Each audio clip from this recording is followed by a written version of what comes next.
প্ৰথম পৰ্যায়ৰ ভোটগ্ৰহণ সমাপ্ত হোৱাৰ পিছত এতিয়া ৰাজ্যত তুংগত উঠিছে দ্বিতীয় আৰু তৃতীয় পৰ্যায়ত অনুষ্ঠিত হ'বলগীয়া নিৰ্বাচনৰ প্ৰচাৰ অভিযান দিনে নিশাই প্ৰাৰ্থীসকলে চলাইছে প্ৰচাৰ ভোটাৰৰ পদুলিয়ে পদুলিয়ে গৈ ভোট ভিক্ষা প্ৰাৰ্থীসকলৰ দ্বিতীয় পৰ্যায়ত অসমৰ 5টা সমষ্টিত অনুষ্ঠিত হ'ব ভোটগ্ৰহণ স্বায়ত্তশাসিত পৰিষদ শিলচৰ কৰিমগঞ্জ নগাঁও আৰু মঙলদৈত দ্বিতীয় পৰ্যায়ত হ'ব নিৰ্বাচন আনহাতে তৃতীয় পৰ্যায়ত গুৱাহাটী বৰপেটা কোকৰাঝাৰ আৰু ধুবুৰী সমষ্টিত হ'ব ভোটগ্ৰহণ ইতিমধ্যে দ্বিতীয় আৰু তৃতীয় পৰ্যায়ৰ নিৰ্বাচনৰ বাবে সাজু হৈছে আৰক্ষী প্ৰশাসন দ্বিতীয় পৰ্যায়ত শিলচৰৰ অন্যান্য প্ৰাৰ্থীৰ লগতে এনপিপি প্ৰাৰ্থীও চলাইছে নিৰ্বাচনী প্ৰচাৰ যেটো বৰাকৰ দুটা সমষ্টি শিলচৰ আৰু কৰিমগঞ্জ আৰু এই দুটা সমষ্টিতে যথেষ্ট গুৰুত্বপূৰ্ণ হিচাপে বিবেচিত হৈছে প্ৰাৰ্থী কেইগৰাকী শিলচৰত ডক্টৰ ৰাজদীপ ৰয় এগৰাকী জনপ্ৰিয় ব্যক্তি লগত আছে বৰ্তমানৰ সাংসদ সুস্মিতা দেৱ কংগ্ৰেছ আৰু বিজেপিৰ মাজতে মূল যুঁজখন হ'ব যেহেতু এবাৰ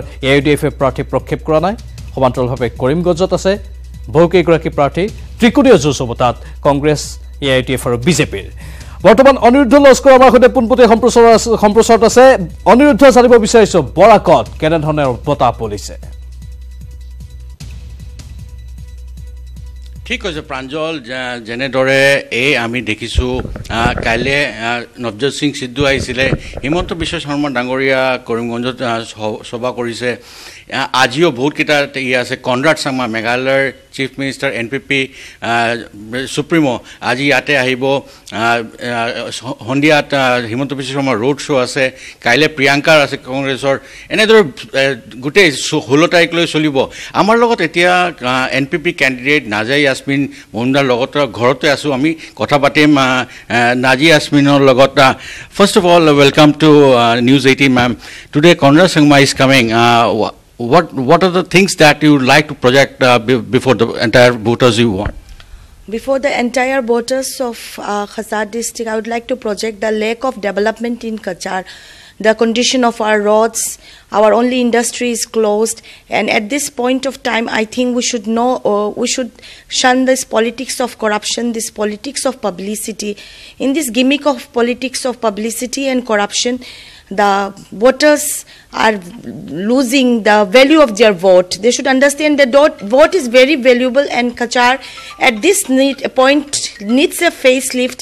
And Konrad Sangma ji, he is vouching for the development of Northeast, and if we are considering the development of Kachar district, we should go along with Konrad Sangma for the development of Northeast is very necessary, because the main agenda of my party or myself in this election is I want to highlight the lack of development, whether it's BJP or it's Congress. They have failed to realize the basic aspirations of the people, and they are causing a lot of problem. Even simple thing like medicine, the price of medicine, the price has increased by leaps and bounds, and whether it's cost of infrastructure or our basic unemployment issue, which was the major promise of BJP in last election, they failed to fulfill.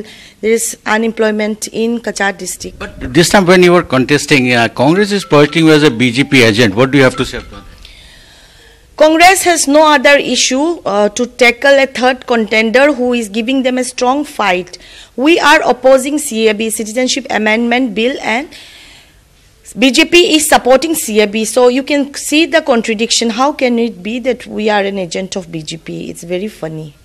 But you coming to politics this time around, do you think Sushmita Dev is facing some trouble? Because AIDF has not given any candidate, and you have a strong as a contender in these elections. Sushmita Dev is facing a trouble because of her lack of cooperation in raising the issues of Barak Valley and failing to deliver the promises that she has made to the people. Sushmita Dev last election में लोगों को बहुत सारा promise की थी. Rural belt में अगर आप जाते हो तो 5 years में जो बराक वैली का कंडीशन है वो कुछ इम्प्रूवमेंट नहीं है. रास्ता बोलो या नदी का इरोशन का प्रॉब्लम या हम लोग का बेरोजगारी का जो प्रॉब्लम है, कोई भी प्रॉब्लम वो सॉल्व नहीं कर पाई. तो हम लोग का रास्ता घाट, लैक ऑफ डेवलपमेंट जो है, वो उन सब इशू को लेकर डेफिनेटली उनका एंटी इनकम्बेंसी बहुत हाई है उनकी तरफ इस बार. तो आप अपने आप को कहाँ देखती है इस चुनाव में? मैं अपने आप को एक I see myself as a fresh face and alternative. Barak Valley को कभी भी अल्टरनेटिव नहीं मिला. इट्स आइदर कांग्रेस या बीजेपी. मगर मैं तो फील्ड में जा रही हूँ in each and every corner of Kasar. मैं तो स्ट्रांगली कैंपेन कर रही हूँ कि इस बार एक परिवर्तन का जरूरत है बराकबली में, और अगर आप लोग मुझे सपोर्ट देते हो तो वो परिवर्तन ला सकते हैं। बीजेपी और कांग्रेस में जो करप्शन है आप वो देखिए, ब्लैक मनी का जो यूज़ हो रहा है, मोदी जी का जो प्रचार हो रहा था यहाँ पर, मैं सरप्राइज हो गई थी। 1000 से भी ज़्यादा गाड़ी में फ्लैग लगा के चलो रामनगर जा रहे, तो टैक्स पेयर्स का मनी का जो यूटिलाइजेशन हो रहा है, बिग गैदरिंग दिखा के तो आप लोग वोट नहीं ला सकते हो। वोट लाना है तो ग्राउंड रियलिटी में आप कचार का रास्ता, कचार का ओवरऑल जो कंडीशन है वो दिखाए। उसमें तो कुछ 5 साल में बीजेपी का भी कुछ इम्प्रूवमेंट नहीं लाया। धन्यवाद अनिरुद्ध लस्कर। या আমি শিলচৰৰ পৰা পোনপটীয়া সম্প্ৰচাৰ দেখুৱালো, আৰু এইগৰাকী হৈছে এনপিপিৰ প্ৰাৰ্থী নাজিয়া ইয়াছমিন।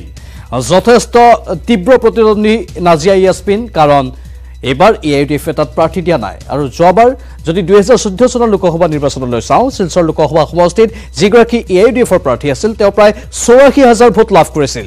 এইবাৰ সেই 84,000 ভোট কলৈ যাব? নাজিয়া ইয়াছমিনে তাৰে সুযোগ ল'ব বিচাৰিছে নেকি? এনেধৰণৰ বহুকেইটা প্ৰশ্ন উত্থাপন হৈছে। কিন্তু ডক্টৰ ৰাজদীপ ৰয় ভাৰতীয় জনতা পাৰ্টীৰ প্ৰাৰ্থী, সমান্তৰালভাৱে কংগ্ৰেছৰ সুস্মিতা দেৱ আৰু লগত এই নাজিয়া ইয়াছমিন, এওঁলোকৰ মাজত তীব্ৰ প্ৰতিদ্বন্দ্বিতা হ'ব এইবাৰ শিলচৰত।